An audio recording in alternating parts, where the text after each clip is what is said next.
All right, we're back. You know, Black Brands Matter here at Hollywood Unlocked, and we talk to a lot of CEOs who are doing their thing to help move the culture forward. And one thing I've learned raising money, well, before I raised money and didn't have no money, was being able to become financially secure in how I was laying up the ability to go and get the money. You know, a lot of us as Black people, we don't think about credit and we don't think about wealth strategies, which I thought was really interesting when I saw you said that. So Will Roundtree is here. All right, so you help people build wealth strategies. What does that mean? Great question. Well, first of all, I appreciate you having platforms like this because it's really powerful for us up and coming entrepreneurs to be able to share this with larger platforms outside of just our own social medias.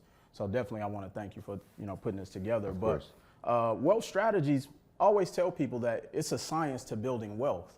And I have this saying: becoming successful financially is fifth grade math. Think about it. It's about decimals, fractions, and multiplication. And commas. Definitely commas. You got to have the commas in the numbers. And so the strategies that I try to teach people, it really starts with things I'm not reinventing the wheel. I'm just taking strategies that people before me who talk about wealth, the Robert Kiyosaki's, the Bob Johnsons, and all of them, and I'm just trying to put it out there and articulate it in a dialect that our people can understand. And that's why, when I'm doing events, I'm in t-shirts, sneakers, jeans, whatever. But the strategy really is just understanding, I call it the three basic pillars of building wealth. Credit, understanding that when Robert Kiyosaki talks about OPM, you gotta be in position to leverage your credit to get the other people's money, whether it's the banks, whether it's investors, or whoever the case may be. Once you have the credit in place, then you can use it to go and get funding, or as I call it, financing, whether it's lines of credit, credit cards, personal loans, term loans, or whatever the case may be.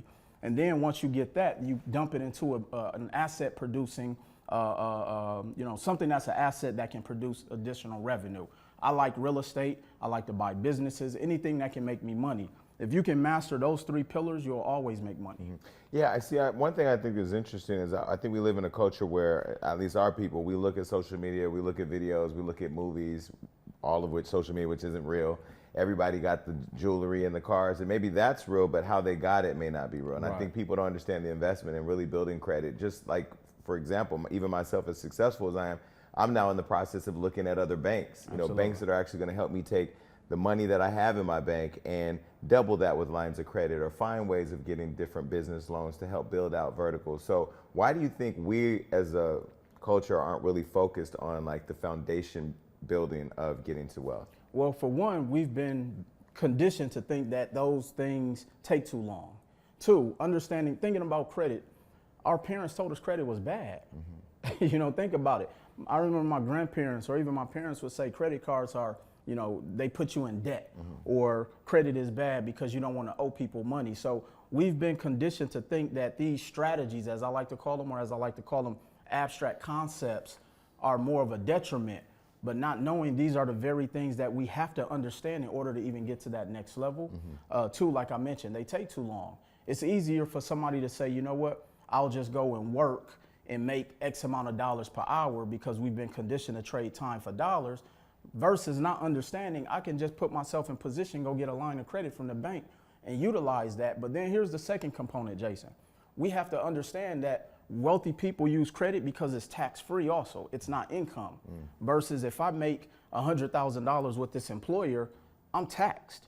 But if I get $100,000 from a bank, I can deploy 100% of that. I'm not taxed on it, dump it into an asset, make money off that asset, but then I can borrow against this asset tax-free as well too. And then you just repeat the cycle. But because the strategies take too long, that's why sometimes we want to away from it. We want to hurry up and go get the race. We want to hurry up and buy the watches. We want to appear like we're making money, but we don't want to do the in-between things to actually put us in position so that it can continue to build, so that we can buy those things. Well, I think there's a difference between having cash, having money, and having wealth too, right? Big difference. And I think one thing, no disrespect to white folks, my mama was white, that. They figured out the game. Yeah. And I don't know if it's because they own the banking systems and all of that, but they figured it out. And one thing I realized, even just in the idea of switching banks, is recently I was listening to one of my friends, Marcus Barney, talk a lot about that we are set up to focus on traditional banks. I know I'm at Wells Fargo because it's Wells Fargo. Right. They do great commercial branding, but Wells Fargo has never done anything for Hollywood Unlocked. Definitely. So when you're thinking about considering financial institutions, what are some things that people should think about? Well, I think you hit the nail right on the head. You want to find someone that's going to be able to work for what it is that your long-term goals are. So for example, when I'm purchasing real estate, I want to find a bank that can do what's called portfolio lending. And that's essentially, if you think about the game of Monopoly, I buy 4 homes and then eventually convert it into a hotel. That's the game of Monopoly. Well, if I'm going to buy 4 residential investment properties, I want to eventually be able to get what's called a portfolio loan, which means I can refinance all of those 4 mortgages into one mortgage and then pull the equity out and then go and buy that building. Well, not all banks do that. Most traditional banks do not. So you can't go to a Wells Fargo, you can't go to a BOA or whatever the place may be. But then what I'm starting to find out too, Jason, is that a lot of these smaller obscure banks or these credit unions, they're way more favorable in working with us because they need our money. So is that the creative financing you talk about? So that is definitely one of the strategies with using creative financing. And creative financing is really just a term of you're creatively coming up with financing. So in the sense of, hey, I have good credit, I have an LLC, I go to the bank, get that line of credit, and then I use it to invest into a business, whether I'm paying for my marketing, whether I'm paying for studio time, whether I'm paying my employees. And so creative financing is really just getting capital that you can use creatively. Now, I know you've helped over 3,500 small businesses or entrepreneurs get to, the money. So, but your personal journey, you went from homelessness to making money. Yeah. So I always find it interesting, like a Tyler Perry who was living in the Geo Metro with his tall ass. How do you go from like the homeless mentality of I have nothing, there's nothing here, life is over, to becoming a successful entrepreneur making 7 figures? Well, see, the thing is, it started with my mindset. And that's the thing that people have to realize, like, you can make money doing anything, but can it sustain? What do you do when you have that pitfall of people telling you no? What do you do when you lose everything? Because I tell people, I've lost everything twice. And so the cheat code is really starting with your mindset, because you have to be able to understand you're going to deal with rejection. You're going to get no's. It's a lonely journey, and so, but then once you learn that part of the game, then you find a vehicle that works for you. And then once you find that vehicle, then you find the system within that process. And so for me, it really was, and I didn't get into this industry to say, hey, I want to make a bunch of money doing credit and financing and real estate. I really got into this more so as a need. And so I moved to Las Vegas. I had bad credit. I was sleeping in my car, but I started to see why credit was so important. I couldn't rent an apartment without putting 2-3 times the deposit down. I couldn't buy a vehicle without having to get a cosigner or put 30% down. Oh my God, I was at the cosigner. I ain't at the cosigner stage no more. But that, when you're there, it's almost like the idea that somebody else needs to validate your ability to be valuable enough to own something. It was kind of weird. Yeah, and I was 26, contemplating calling my mom's, asking for her to co-sign. That's better. I was 37. Oh, okay. I've had problems. And so I had to change something, because they say the definition of insanity, doing the same thing over and over, expecting different results. And so once I started to really understand how wealth works, understanding financing, understanding credit, understanding leverage, then I just started to apply those principles. And I also started to learn, and it came back from me, just having mentors. Rich people have different habits than poor people. And it really was that discipline.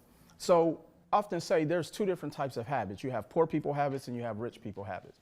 So a poor person's habit, and I'm not trying to, disrespect anybody. No, I think it's just breaking it down and defining it, because a lot of people who have poor people mentality, meaning that mindset, I think what you're saying is not your circumstance. It's your the circumstance habit, it's the is a mindset. result of your mindset. 100%. When you have the winner mindset, when you have the winner idea for your life, you get up every day motivated to win. Every day. But if you have the mindset that you're just going to wake up and things are going to come, that is a poor person's mentality. It is. And one of them is like a poor person's habit is chasing a tax refund every year.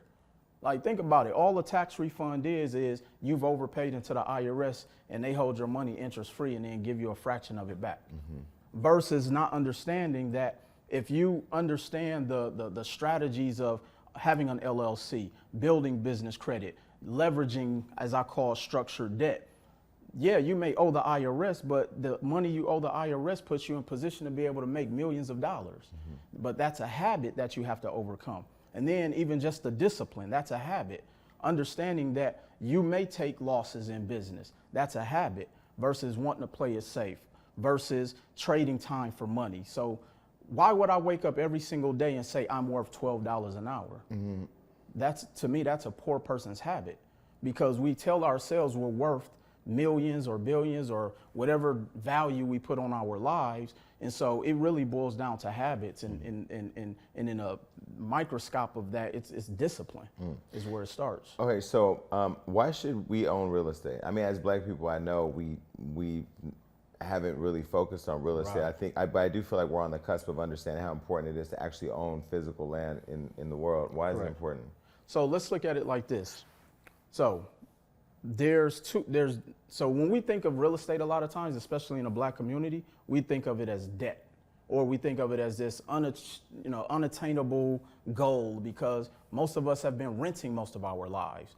And so there's there's three different debt structures that most of us are not familiar with. You have restructured debt, unstructured debt, and then structured debt. Most of us are only, we only are familiar with unstructured debt. That's where we go out and buy a house we can't afford. We buy vehicles we can't afford. Then you have what's called restructured debt, and that's bankruptcy. Now, we've been bamboozled to think that bankruptcy is a negative thing, but wealthy people understand bankruptcy is really like restructuring. It's restructuring Yeah. or protecting your assets. And in some cases, as someone who works a 9 to 5, your asset is your income. So you may have to file bankruptcy just to protect your wages not being garnished. And then you have what's called structured debt. This is where real estate comes into play and why wealthy people play in this realm. So look at it like this, Jason. I can go to the bank and get a line of credit, which would be considered debt. I can use that debt and go purchase a piece of real estate that's now an income producing asset, because it's going to pay me a rental income every single month, or as we like to call it, mailbox money.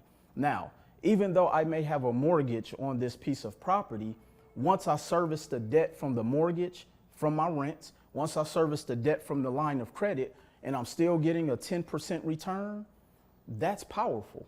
Because guess what? No matter how I'm feeling, I'm going to make money from that property. No matter what the economy does, I'm going to make money from that property. Think about it even like this. We've been through 2 recessions and a global pandemic. How many times have rents went down? I don't think they have. They go up. Yeah. So think about it. Why wouldn't we want to be in a vehicle that's going to make you money no matter what happens to the economy? Think about it. A lot of people also put their money into real estate because I can now borrow against that asset tax-free. So prime example, I purchased 4 properties for $170,000 all in, and they were all turnkey. $170,000 for all of them? All 4. Yeah. But were they like rehab properties? No. Wow. A couple things I got to show you, Jason. I got 170 today. What are we doing? I purchased 4 properties. Now, the rental income from that portfolio, as we call it, was generating $4,200 a month. They were actually a short sale from someone who got involved in a bad commercial deal, so I was able to get them at pennies on the dollar. Now, that portfolio is worth over $500,000. I can borrow against that $500,000 to go buy more properties. So I can pull out up to 80% of that $500,000 tax-free. So now I can dump it into another property. I can put it in my pocket. I can invest it in another business. This is why we have to get into real estate, because that's the basic formula of understanding how to create wealth. Or even we can take it from a standpoint of even just owning your own primary residency. So they say the wealth gap between blacks and whites, the average black family, average wealth is anywhere between $17,000 to $24,000. The average white household family is anywhere between $150,000 to about $177,000. The way we close that gap is through real estate. Why is that? Because when you own a home, what happens? If you purchase it the right way, it appreciates in value. That appreciation or that equity that you build into that property, you can tap into and use it to pay off your debt. Use it to send your kids to college. use it to whatever it is that you want to do, plus it's tax-free. So this is why we have to understand just the basic strategies, or even understand the power of why we have to own real estate. So where do people go to learn this? Because like for somebody like me who feels like he knows everything, I don't know that. Where do I go to learn it? Well, luckily you have me on the show, so you can, you know what I'm saying?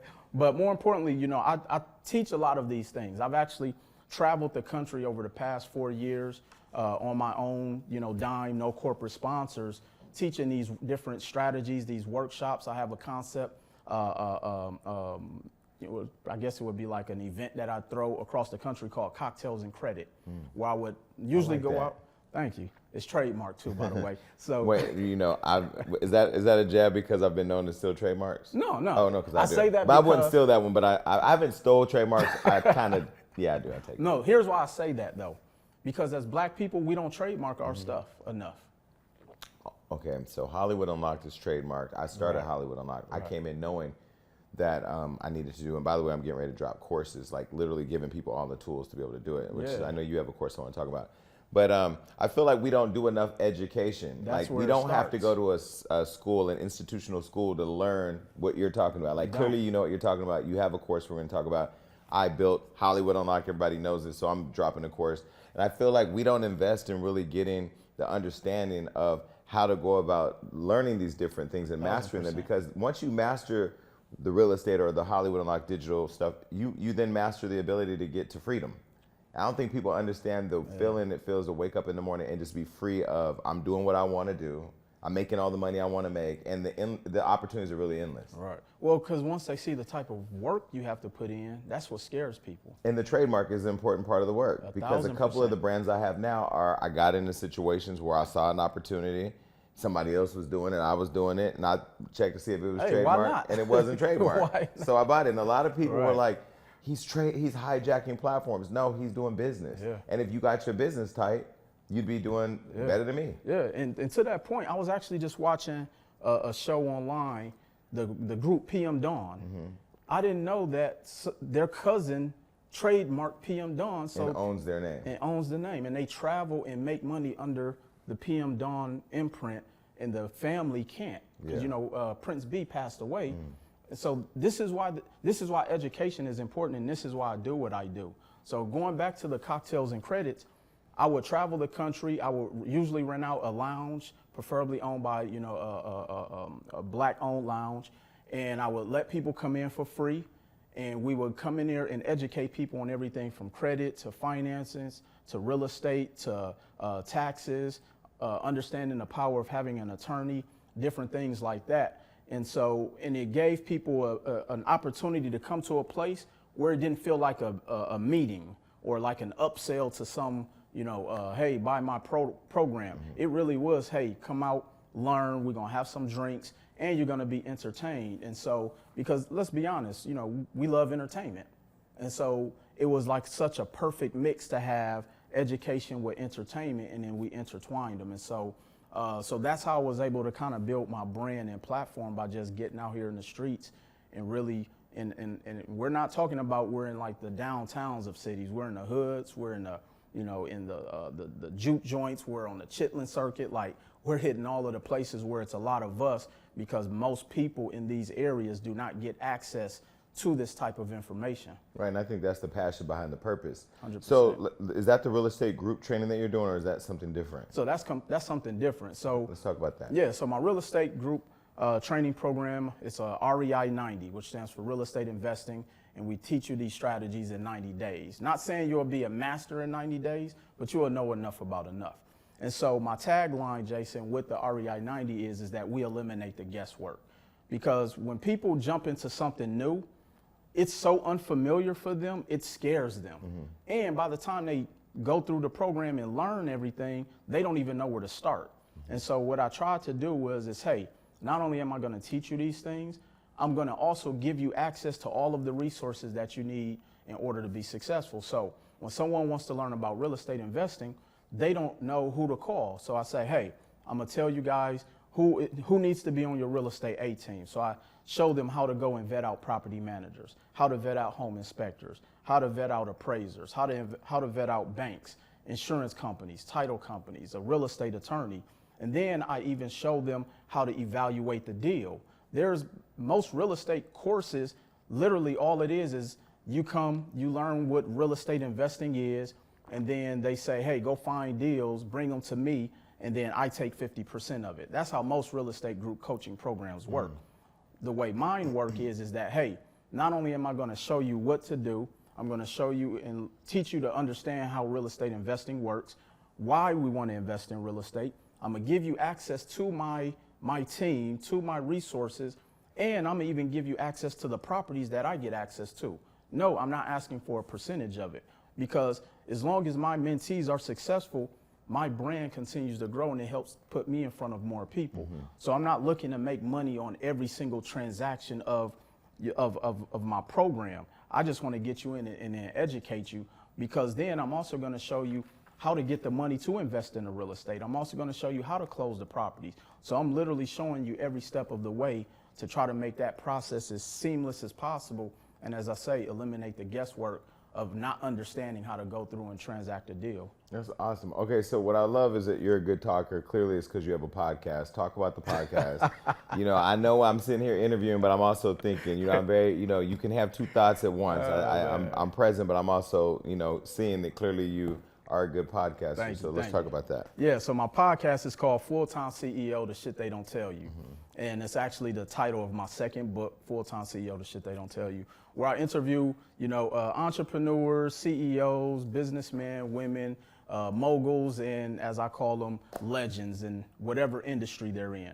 And really just have them come on and share their story about their struggles, of how they became successful, the pitfalls that other people may want to avoid, but more importantly, just to inspire people. Because one of the things that I'm learning, Jason, just being on this journey, a lot of people are where they are, or they're stuck in life because they lack inspiration. Think about it. A lot of people wake up and they walk outside their house and they look at what they have to look at every single day. There's a lack of inspiration. And so sometimes I try to use my platform to give people a vivid imagination of what's possible, and that's really what the aura of that podcast is me interviewing very dope individuals, or at least people who I think are dope. So hopefully I can get you on there. That was a plug. No, I felt it. But there's also the people who have everything like me and who lose inspiration, Right. and you have to, this thing of becoming the best or becoming at the top of whatever your industry is about continually reinventing yourself. Right. And then sometimes you just get tired of it. And then it gets even more tiring when all the money comes in, because then it gets easier to be like, I ain't doing that. I ain't doing that. I ain't doing that. Well, listen, this has been enjoyable. Will Roundtree, y'all got to check it out. Go get the real estate investment course, because maybe that's a course I need to take, because I know real estate is a part of what I want to add to my portfolio. That's that in your sleep money that don't never go away. And then when the recession does hit, you do know there's going to be an upswing to that market. So, well, this has been great. What else do we need to plug before we get out of here? Well, definitely, I want everybody to make sure they follow me on social media, because, I'm always giving content, dropping lives, and in my YouTube channel. So across all social media platforms, you can follow me at Mr. Will Roundtree. And then, of course, on YouTube, it's just Will Roundtree. And somebody's serious when they give you their bio and got a photo on the back. Now, this right here, I said, okay, I need to step my game up and put my photo on the back of something. Well, this has been great. Well, congrats on all your success, Appreciate bro. it. Thank you. Keep killing it. And, from homelessness to millionaire. It's your turn. Get it. Peace. Peace.